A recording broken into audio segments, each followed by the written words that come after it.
Hello guys, welcome to video. So yeah, doing a video from this long.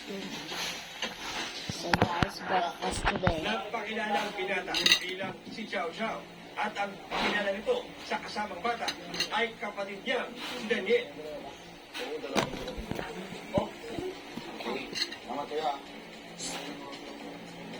Nakisuyo na kung pwede isakayin nila kasi gusto na daw nila pumunta ng La Union. Nung nasa daan sila, gusto na itong suspect naman mag-apply din daw sa ang trabaho sa kanila. Kaya tinawagan niya yung boss niya kung pwedeng pumasok sa jump shop itong kasama nila ng suspect. Kaya pumayag naman, kaya hanggang nakarating na sila dito sa Ilocos Norte, hindi na sila bumaba ng La Union.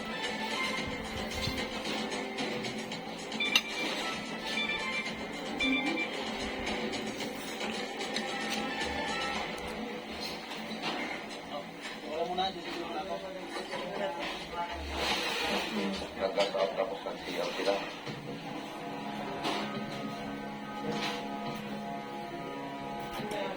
Agad na tumakas si Xiao Xiao. Pagbalik nila, wala na yung sinakay nilang suspect sa kanyang bata. Sa police station na to, nagnakaw yung suspect. Kinuha niya yung 30,000 na may folder. Nalaman lang ng victim nung magbabayad na sana ng gas nila. Pagtingin niya, wala na yung suspect. Wala na rin yung bata na kasama niya. At tumakbo dito sa likod kasi nito,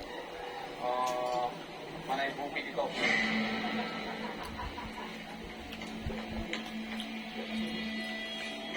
Takot ako. Ano sumama? Hindi mo mag-isa. Wala. Pero sa kanyang pagtakas, tuloy na niyang iniwan na mag-isa si Daniel. Natagpuan sa sa barangay Naglikwan. Dito sa Pasukin ni Ilocos Norte din. Bali, the concerned citizen. Ay, bata, ano nangyari sa'yo? Nasaan yung magulang mo? Nagulat na lang siya nung may bata sa likod niya na umiiyak. At pagod at takot na takot. Kaya dinala agad dito sa atin sa police natin dito sa Pasukin Police Station na nagpag-abot.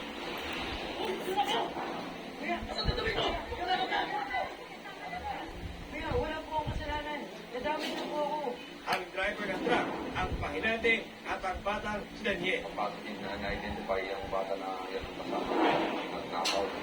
Kaya ang ginawa natin, hinati-hati na natin ang police natin dito. Bali, exit ng Pasukin. Para just in case lang, hindi siya makalabas. Agad din ikinasa ang walang operation para madaling ang suspect na si Xiao Xiao. Hanggang noong madaling araw sa 4 ng Mayo, taong kasalukuyan, tuluyang nahin ang suspect na si Xiao Xiao.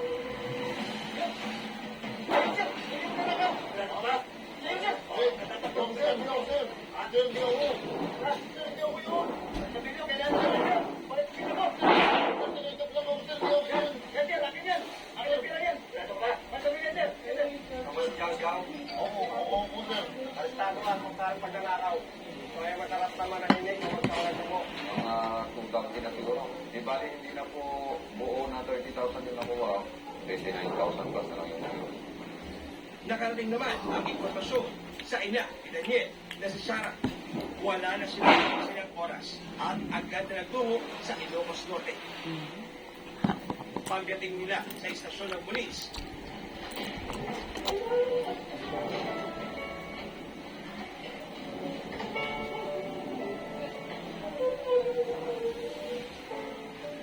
kumpirmado si Daniel nga ang batang natagpuang palaboy-laboy. Grabe.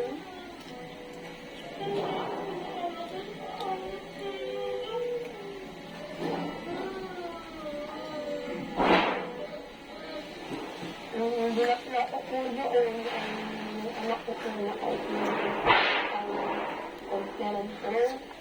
na parang sumala.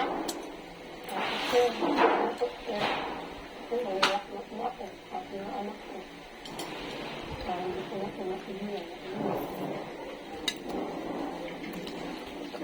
Kinasuhan ng suspect na si Jordan de Guzman o alias Chow Chow ng kasong pagnanakaw.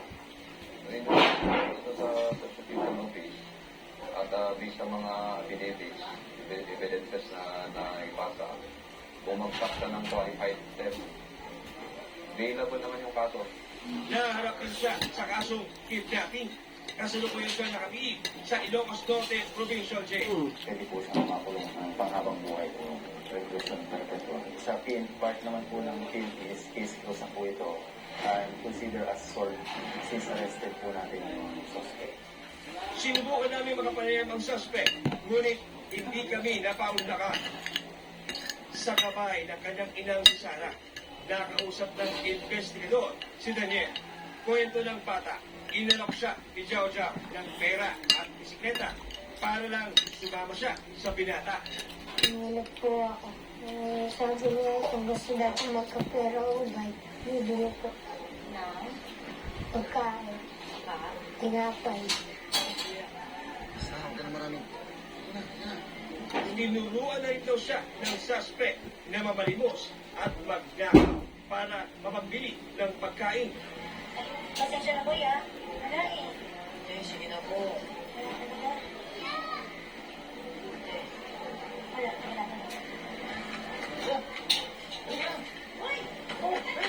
Nagtag po kami sa Baguio.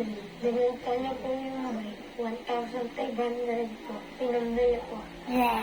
Pagkain. here we time to drink this now. So yeah, let's drink this Milo every day. Makapunduan niya po. Chow-chow po.